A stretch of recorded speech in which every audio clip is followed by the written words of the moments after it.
प्रिय छात्र एवं छात्राओं, आज हम सब तीसरी यूनिट का अध्ययन करेंगे। आप सभी का गूगल क्लासरूम प्लेटफॉर्म पर स्वागत एवं अभिनंदन। उम्मीद करता हूं कि आप सब घर में स्वस्थ होंगे, परिवार का देखभाल इस विपरीत परिस्थितियों में कर रहे होंगे। तो जो तृतीय यूनिट है, जो इकाई है, उस इकाई के अंदर हम लोग किन बातों का अध्ययन करेंगे? नगरीकरण। अब नगरीकरण के किन किन बिंदुओं को इसके अंदर पढ़ना होगा हम सभी को?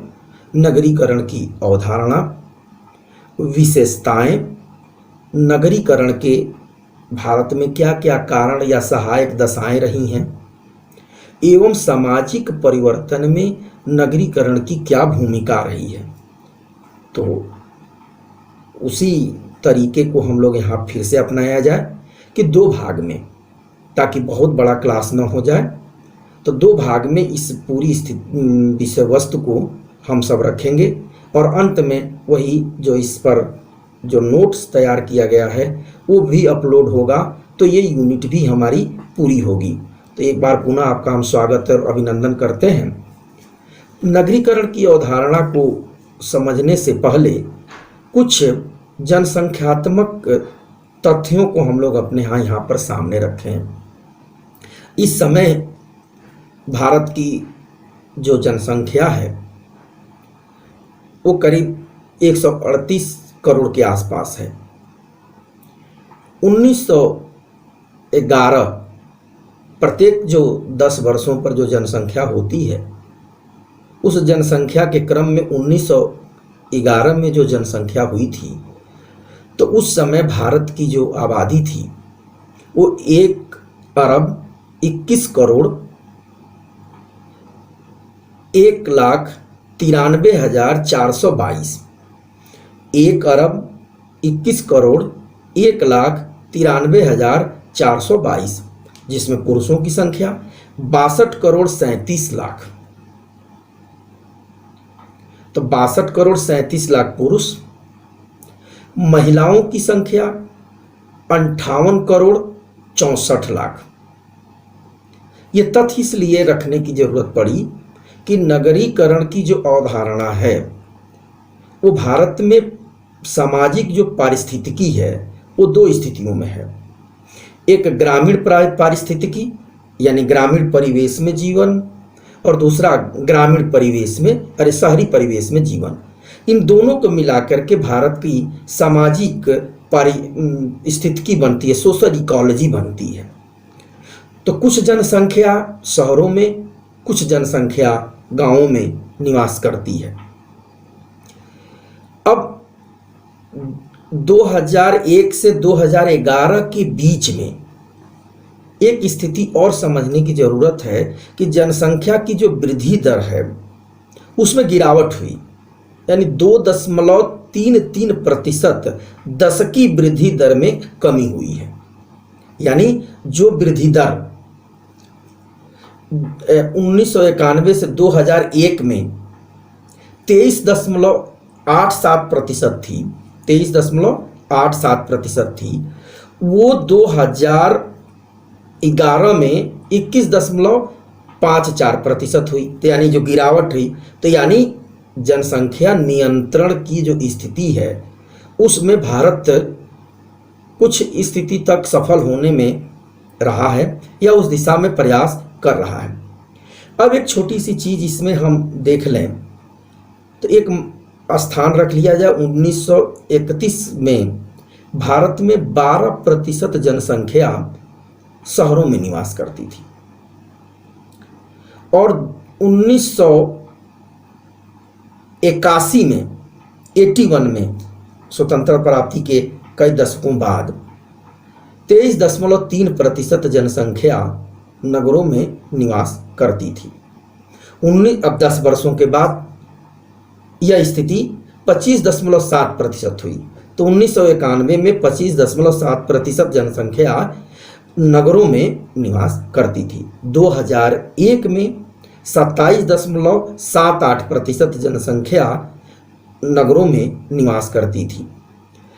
अब 2011 की जनसंख्या के जनगणना के अनुसार 31.8% जनसंख्या अब नगरों में निवास कर रही है। तो यानी 70% से कम जनसंख्या ग्रामीण क्षेत्र में, अब ये जाकर के बढ़ा है और 31% यानी 32% के आसपास जनसंख्या, बहुत बड़ा भाग अब नगरों में रहने लगा है। ये एक जनसंख्यात्मक परिदृश्य हम आपके सामने रखना चाह रहे थे, ताकि हम ये सब चीज़ को समझ सकें कि जनसंख्या के स्तर पर भारतवर्ष में क्या स्थिति है। और इसमें भी थोड़ी सी इस विषय को जान लेने की जरूरत है कि एक जैसी स्थिति हर जगह नगरीकरण की नहीं है। पश्चिम के जो प्रांत हैं, महाराष्ट्र, गुजरात या दक्षिण के कुछ कर्नाटका, तमिलनाडु, इन जगहों पर नगरीय जनसंख्या ज़्यादा है। अब फिर जो औद्योगिक रूप से थोड़े विकसित जो नए देश जैसे हरियाणा, यहाँ पर नगरीय जनसंख्या ज़्यादा है। तो ये एक स्थिति आपके सामने रही। अब थोड़ी सी अवधारणात्मक रूप से अब इस बात को समझने का हम सब प्रयास करें। तो नगरीकरण से तात्पर्य जनसंख्या का ग्रामीण क्षेत्र से शहरी क्षेत्रों की ओर गतिशीलता है। मोटे तौर पर नगरीकरण का जो तात्पर्य है वो जनसंख्या का ग्रामीण क्षेत्र से नगरीय क्षेत्र की ओर गतिशीलता का है। एक अलग भी एक अवधारणा है रूरल अर्बन कॉन्टिन्यूम। तो कभी कभी ये महसूस होता है कि क्या नगर और गांव एकदम अलग अलग दो इकाइयां हैं, और उस पर एक अलग से कभी हम बात कर सकते हैं। तो यहाँ पर अवधारणा के रूप में पहली जो स्टेटमेंट ये हो सकती है कि नगरीकरण से तात्पर्य जनसंख्या का ग्रामीण क्षेत्रों से नगरीय क्षेत्रों की तरफ गतिशीलता से है। एक विद्वान है एडरसन, उन्होंने क्या लिखा है कि नगरीकरण में न केवल जनसंख्या का नगरों की तरफ आना शामिल है, बल्कि आने वालों की अभिवृत्तियों, पहली बात मनोवृत्तियों और अभिवृत्तियों व विश्वास और मूल्यों और व्यवहार प्रतिमानों में भी बदलाव होता है।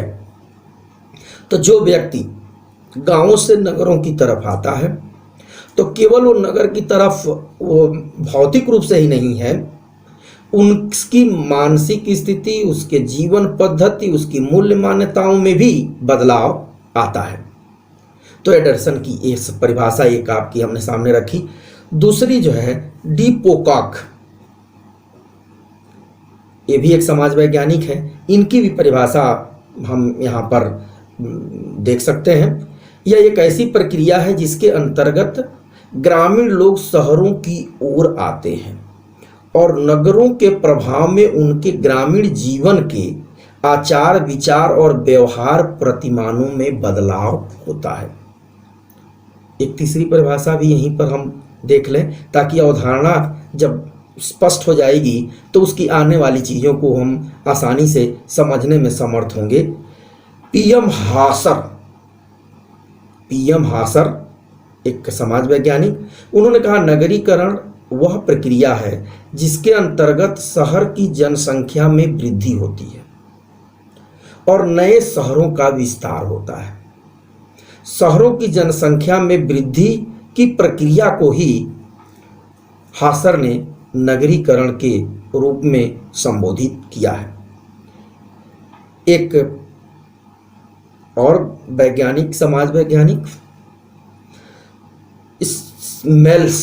स्मेल्स हैं, जो की परिभाषा यहाँ पर ज़्यादा व्यवहारिक हम सभी के लिए होगी अवधारणा को समझने के लिए, क्योंकि ये भौगोलिक विस्थापन और जनसंख्या दोनों को जोड़ करके बात को रख रहे हैं। तो इसमें हम लोग क्या रख रहे हैं, इसके अंदर भौगोलिक दृष्टि से देखा जाए तो नगरीकरण वह प्रक्रिया है जिसमें भूमि माने उस वह जगह और निवास, जो उसमें निवास करने वाले लोग हैं, शहरी बन जाते हैं। इसको अंग्रेजी में भी उन्होंने यहां पर किया, urbanization is the process whereby land and inhabitant becomes urban. तो यानी उस जगह को और वहाँ के लोग को जब उनके अंदर नगरीय जीवन शैली आ जाती है या उसमें बदलाव हो जाता है, उस प्रक्रिया को वो नगरीकरण के रूप में प्रदर्शित करते हैं या बताने का प्रयास करते हैं। अब इस परिभाषा से तीन जो है तत्व नगरीकरण की बहुत महत्वपूर्ण है निकल के आती है कि गांव से शहर देशांतर यानी रूरल टू अर्बन माइग्रेशन। पहली विशेषता इसमें यह है कि गांव से शहर की तरफ लोगों का माइग्रेशन होगा, लोग गांव से नगर की तरफ बढ़ते हैं, पहली विशेषता। दूसरा है भूदृश्य में परिवर्तन। तो जहां पर भी नगर बनेगा तो स्वाभाविक तौर पर वहां पर जनसंख्या का केंद्रीकरण होगा, अधिक से अधिक जनसंख्या वहां पर होगी, तो उस हिसाब से सुख सुविधाएं होंगी, वो एक अलग हम लोगों के लिए चर्चा का विषय हुआ। आवासीय वातावरण में परिवर्तन होगा, तो जब जनसंख्या ज़्यादा होगी तो वहाँ पर आवास की व्यवस्था होगी। तो तीन स्थितियाँ, गांव से शहर देशांतर यानी रूरल टू अर्बन माइग्रेशन, भूदृश्य में परिवर्तन यानी change in landscape, land के जो स्वरूप है उसमें बदलाव, और आवासीय वातावरण में परिवर्तन। एक तो ये स्थिति होगी। अब इसके दो पहलू यहाँ पर निकल के आएंगे। एक तो जनसंख्यात्मक पक्ष नगरीकरण का, उसकी क्या फीचर्स हैं या उसके क्या एलिमेंट्स हैं। तो पहले जनसंख्या के आकार में बदलाव। तो पहला जनसंख्यात्मक पहलू है कि जनसंख्या के आकार में बदलाव होगा। यदि वहां की जनसंख्या 1000 है, 2000 है, 4000 है, 10,000 है, वो बदल करके 50,000, 1 लाख, 2 लाख, यहां तक कि करोड़ों में हो जाए। दूसरा जनसंख्या के घनत्व में बदलाव। तो जब जनसंख्या ज़्यादा होगी तो वहाँ पर घनत्व में भी बदलाव होगा। घनत्व क्या है वो आगे हम लोग बात कर लेंगे। निवासियों के काम करने की प्रवृत्ति में बदलाव होगा। अब क्या बदलाव होगा वो उस पर भी आगे बात होगी। तो तीन फीचर्स, एक तो जनसंख्या के आकार में बदलाव, जनसंख्या के घनत्व में बदलाव और निवासियों के काम करने की प्रवृत्ति में बदलाव। ये हो गया नगरीकरण का जनसंख्यात्मक पक्ष।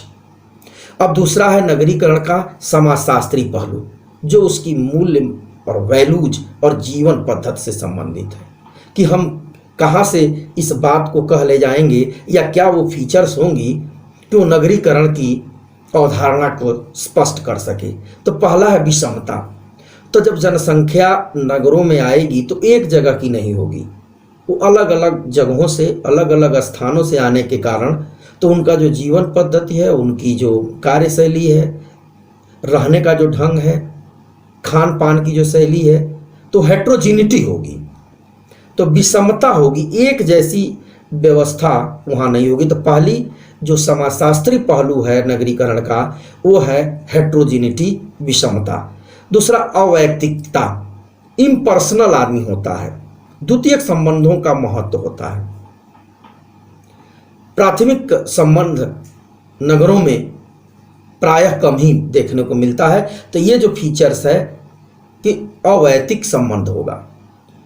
परस्पर निर्भरता, क्योंकि किसी के पास कोई चीज़ होता है, किसी के पास कोई चीज़ होती है, तो हमको मार्केट पर निर्भर होना है, दूसरी व्यवस्थाओं पर निर्भर होना होता है, वहाँ से उन सब चीज़ों को हम ले पाते हैं। तो पारस्परिक निर्भरता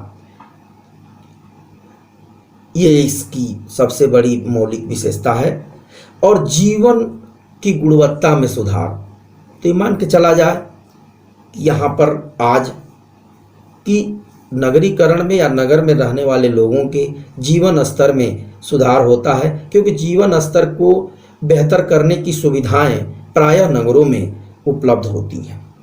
अब 1991 की जो जनगणना हुई थी, उस जनगणना में जनसंख्यात्मक परिदृश्य में बदलाव होने के बाद कि नगर या नगरीकरण की प्रक्रिया को कैसे परिभाषित किया जाए, तो उसकी 3 विशेषताएं यहाँ पर रखी गई थी।